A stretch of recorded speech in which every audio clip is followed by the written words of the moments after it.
നിതി ആയോഗ് 2015 ജാനുവരി 1 നിതി ആയോഗ് നിലവിൽ വന്നു. ചെയർപേഴ്സൺ പ്രധാനമന്ത്രി.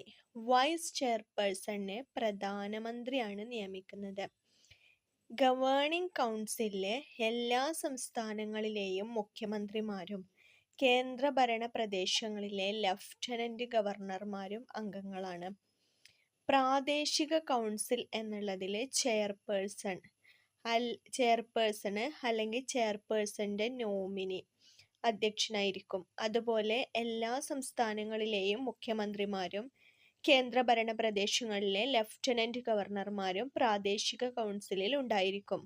2 പാർട്ട് ടൈം അംഗങ്ങളാണുള്ളത്.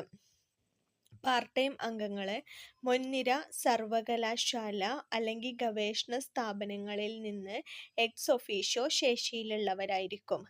4 എക്സ് ഒഫീഷ്യോ അംഗങ്ങളാണ്.